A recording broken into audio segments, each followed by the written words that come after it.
Hello students, अभी हम लोग इंडेफिनिट इंटीग्रेशन को डिस्कस कर रहे हैं और इंडेफिनिट इंटीग्रेशन में भी ट्रांसफॉर्मेशन मेथड से हम लोग इंटीग्रल को डिस्कस कर रहे हैं। उसके रिगार्डिंग हमने थ्री इंटीग्रल को सेलेक्ट किया है और इसे हम ट्रांसफॉर्मेशन मेथड से इवैल्यूएट करेंगे। मेरे अकॉर्डिंग ट्रांसफॉर्मेशन मेथड से डिस्कस करने का ये बेस्ट क्वेश्चन है और ये कॉम्पिटिटिव व्यू से भी बहुत ही इंपॉर्टेंट है। एकेडमिक व्यू से इंपॉर्टेंट तो है ही, कॉम्पिटिटिव व्यू से भी बहुत ही इंपॉर्टेंट है। ओके, तो अब हम क्या करेंगे, क्वेश्चन नंबर 1 से हम लोग डिस्कस करेंगे। ओके, और कौन से मेथड का यूज कर रहे हैं हम लोग? Transformation method.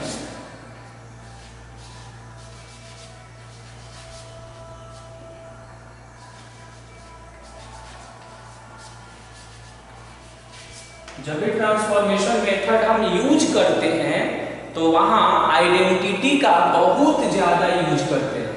इसका मतलब ये हुआ कि इन सारे इंटीग्रल को इवैल्यूएट करने के लिए ट्रिग्नोमेट्रिक आइडेंटिटी का बेस्ट आइडिया होना चाहिए। ओके, तो अब हम क्या करेंगे कि क्वेश्चन नंबर 1 को ट्रांसफॉर्म करेंगे। तो हमने क्या किया, क्वेश्चन नंबर 1 को इंटीग्रल को कैपिटल आई एज्यूम कर लिया हमने और ये है कितना, ये है dx और अपॉन है अंडर रूट। और ध्यान रखेंगे कि ये जो अंडर रूट है ना, ये पूरा पर है, यहां से लेकर यहां तक है ये अंडर। तो अंडर रूट 13 है और प्लस में है 5 cos x minus 12 sin x। ये ध्यान रखेंगे कि रूट जो है यहां तक है, इसको हम अलग करते हैं। आप पे कुछ ऐसा लेक्चर वीडियो था मेरा जिसमें आप लोगों ने इसको ट्रांसफॉर्म करते हुए देखा था कि a cos x plus b sin x रहे तो कैसे ट्रांसफॉर्म कर सकते हैं, या a sin x plus b cos x रहे तो उसे हम कैसे ट्रांसफॉर्म कर सकते हैं। ओके, कोई बात नहीं। फिर इतने पार्ट को हम आउटसाइड में लाकर और फिर उसे हम डिस्कस करेंगे। तो ये रिजल्ट है 5 cos x और माइनस में 12 sin x। मैंने बताया था कि इसे हम ट्रांसफॉर्म करके सिंगल ट्रिग्नोमेट्रिक फंक्शन में कन्वर्ट कर सकते हैं, तो ऐसा हम करेंगे। इसके लिए मुझे मल्टीप्लाई एंड डिवाइड करने की जरूरत पड़ती थी इसे ट्रांसफॉर्म करने के लिए। तो यहां मैंने लिखा कि मल्टीप्लाइंग एंड डिवाइड बाय, कितना से मल्टीप्लाई डिवाइड करेंगे, तो इसके लिए क्या कॉन्सेप्ट है कि आप क्या करिए, cos x का कोफिशिएंट का स्क्वायर करिए प्लस sin x का जो कोफिशिएंट है इसका स्क्वायरिंग करिए और उसका स्क्वायर रूट निकालिए, तो आप देखेंगे कि ये 13 आएगा। यानी मुझे इसे ट्रांसफॉर्म करने के लिए 13 से मल्टीप्लाई डिवाइड करना चाहिए। तो देखिए कैसे इसे हमने किया, यहां हमने 13 लिख दिया और फिर यहां cos x और इनटू में 5/30 माइनस sin x और यहां है 12/30।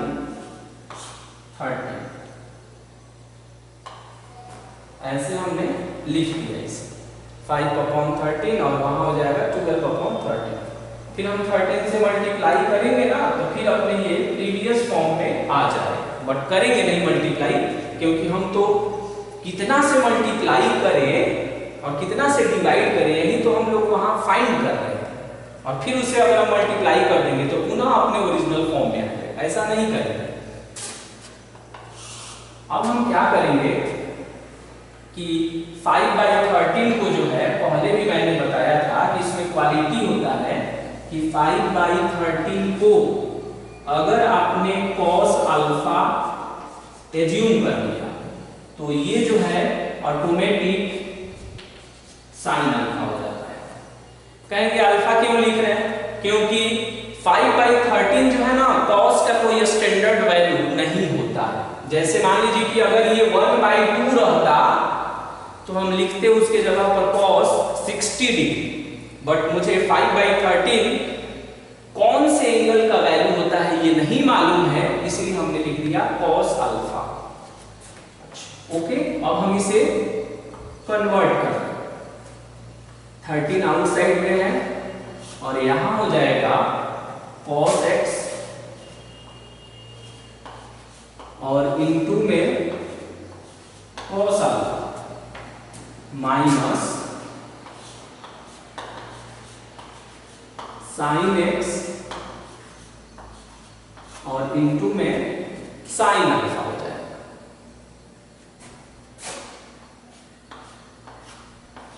अब ये हो जाएगा 13 और ये देखिए किसका फॉर्मूला है, cos a into cos b minus में sin a into sin b। तो देखेंगे ना कि ये cos a प्लस b का आइडेंटिटी, a का काम x कर रहा है और b के जगह पर अल्फा। अब यहां ये भी मेंशन करना रहता है कि where alpha is equal to क्या हो।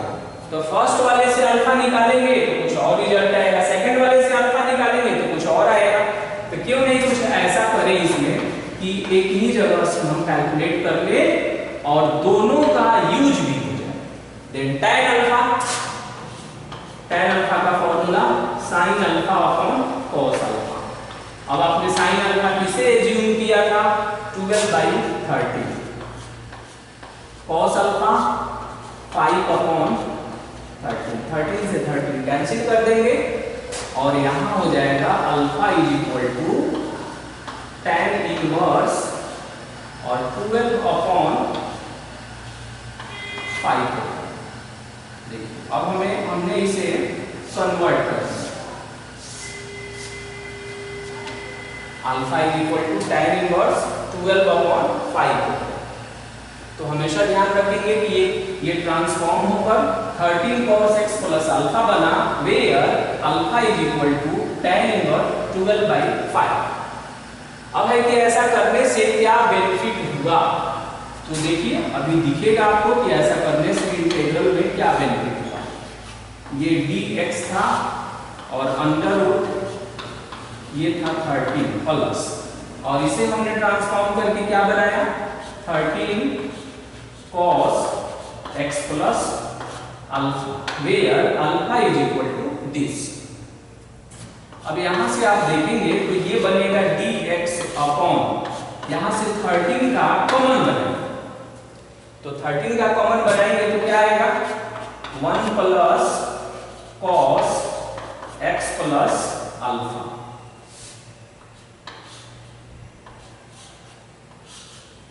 हो गया ये। अब इसका भी आइडेंटिटी होता है तो dx अपॉन अंडर रूट 13 और ये होता है 2 cos square x plus alpha by 2। अब देखिए 13 को 2 से करेंगे तो कितना हो जाएगा 26, तो ये हो जाएगा 1 upon under root 26। cos square बाहर आएगा तो क्या हो जाएगा cos हो जाएगा dx अपॉन और ये हो जाएगा cos और x प्लस अल्फा अपॉन 2। अब 1 अपॉन अंडर रूट 26 और cos को न्यूमरेटर में ट्रांसफर करते हैं तो क्या बनेगा, ये बनेगा सेक x प्लस अल्फा और dx। अब सेक का इंटीग्रेशन हो, तो सेक का आप दो इंटीग्रेशन, सेक का दो इंटीग्रल वैल्यू आप जानते हैं, एक है log sec x plus tan x, तो उसे ही हम यूज कर लेते हैं। तो 1 अपॉन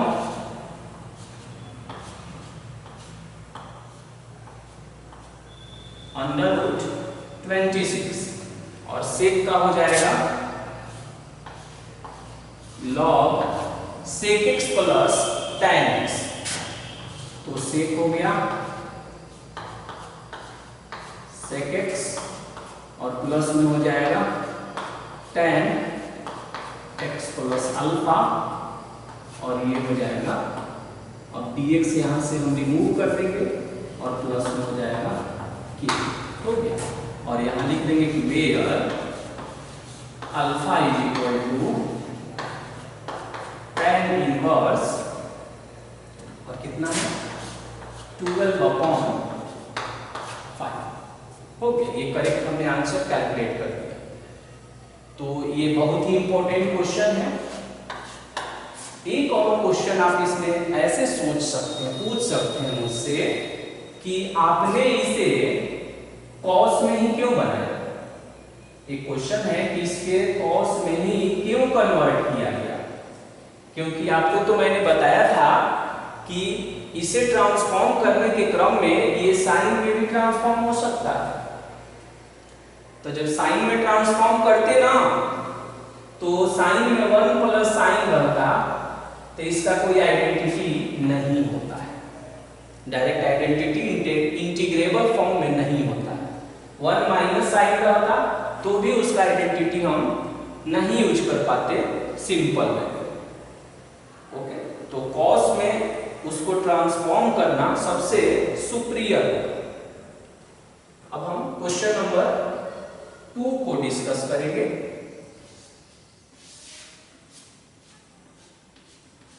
उसको हमने कैपिटल आई एज्यूम किया और ये लिखा हुआ है dx है और अपॉन में है साइन और x माइनस अल्फा है और फिर है साइन x माइनस बीटा। ऐसे इन दोनों एंगलों को देखेंगे तो आपको मालूम चलेगा कि अगर दोनों को सब्ट्रैक्ट कर दिया जाए दोनों तो x कट जाएगा। क्या बोला मैंने, x माइनस अल्फा और x माइनस बीटा को रफली अगर देखा जाए कि दोनों को अगर हम सब्ट्रैक्ट कर दें तो x कैंसिल हो जाएगा। अब x कैंसिल हो जाएगा, इससे क्या बेनिफिट हो रहा है, तो x कैंसिल हो जाएगा तो ये कांस्टेंट बच जाएगा और कांस्टेंट का मेकअप हम कर सकते हैं इंटीग्रल। अब इसका क्या सेंस है इस बात को कहने का, तो देखिए अभी हम इसमें कुछ परिवर्तन कर रहे हैं। यहां हमने लिख दिया, यहां हम साइन ही लिख रहे हैं और दोनों एंगल को एक साथ हम सेलेक्ट किए, x माइनस अल्फा और x माइनस बीटा। सब्ट्रैक्ट क्यों कर रहा है, क्योंकि वेरिएबल कैंसिल हो जाएगा और अपॉन में है साइन x माइनस अल्फा और साइन x माइनस बीटा हो गया ऐसे, और फिर यहां पर dx भी चल रहा है साथ में। अब देखिए जब इन दोनों को हम सिंप्लीफाई करेंगे तो x और x कटेगा तो क्या बचेगा, बचेगा कितना बचेगा, साइन माइनस अल्फा और प्लस में बीटा। सोचिए ध्यान से, सही है क्या ऐसे सेटअप, माइनस अल्फा और ये कट जाएगा तो कितना, x तो कैंसिल हो जाएगा और ये माइनस इसे प्लस करेगा तो sine minus alpha plus beta हो जाएगा। तो अब हम इसे देखेंगे ना कि sine minus alpha plus beta हो गया, तो ये इस चीज को हमने यहाँ लिख दिया। एक्चुअली ना इससे ये कैंसिल हो जाएगा, कैंसिल करेंगे नहीं बट ये कैंसिल हो जाएगा और पुनः अपने ओरिजिनल फॉर्म में आ जाएगा। ये रिजल्ट, ये जो देख रहे हैं आप यहाँ पर, ये और ये दोनों सेम रिजल्ट, बस ट्रांसफॉर्म करके लिखा हुआ है। और तो हमेशा ध्यान रखेंगे कि कांस्टेंट का मेकअप कर सकते हैं, जरूरत पड़े तो यहाँ 2 लिख सकते हैं और फिर यहाँ 2 से हम डिवाइड कर सकते हैं, बट x से नहीं कर सकते। जिसके रेस्पेक्ट में मुझे इंटीग्रेट करना है ना उसका मेकअप हम नहीं कर सकते, इसीलिए यहाँ पर हमने प्लस नहीं लिखा। अगर प्लस लिखते तो उस कंडीशन में क्या होता है, 2x बन जाता, तो यहाँ 2x हम नहीं लिख पाते आउटसाइड। हमेशा ध्यान रखेंगे कि कांस्टेंट का मेकअप किया जा सकता है अपने बेनिफिट के लिए, बट वेरिएबल का मेकअप हम नहीं और ये दोनों एक जैसा है। अब है कि ऐसा करने से क्या बेनिफिट हुआ, तो साइन है और इसे रीअरेंज करके हमने लिख दिया बीटा माइनस अल्फा। अब देखिए साइन ए माइनस बी का आइडेंटिटी यूज करिए, पूरा ए है और ये पूरा बी है, तो कितना होगा साइन ए इंटू में कॉस बी माइनस में कॉस ए और यहां पर फिर हम इंटू में साइन बी, तो बी का काम कौन कर रहा है x माइनस बीटा का। अब ये जो देख रहे हैं ये दोनों पर सेपरेटली हम यूज कर सकते हैं, साइन x माइनस अल्फा और sine x minus beta upon में साइन x माइनस अल्फा और साइन x माइनस बीटा।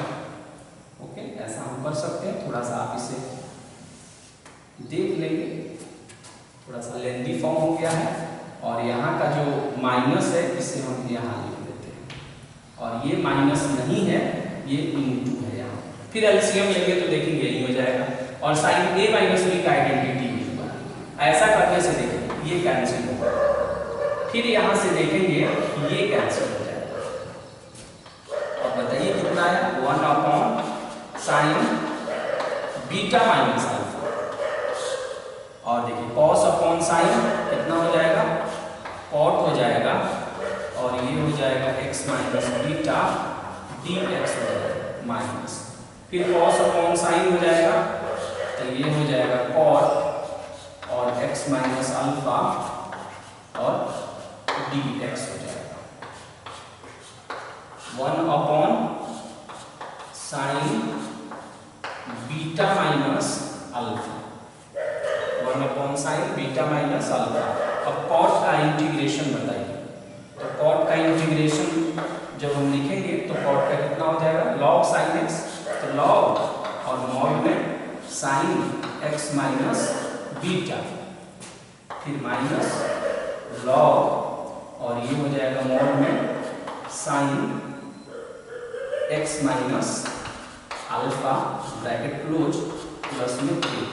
अब लॉगरिथम का फॉर्मूला भी होता है कि ये डिफरेंस में है तो अपॉन में कन्वर्ट हो जाएगा, तो बताइए कितना लिख सकते हैं, इसे हम ऐसे भी सजा सकते हैं 1 upon sine beta minus alpha, 1 upon sine beta minus alpha और ये हो जाएगा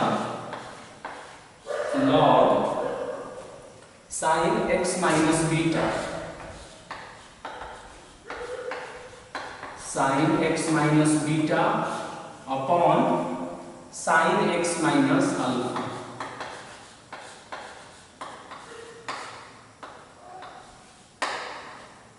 और ब्रैकेट क्लोज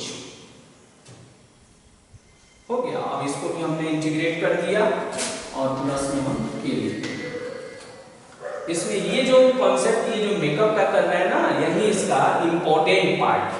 ओके, अब हम क्वेश्चन नंबर 3 को करते हैं।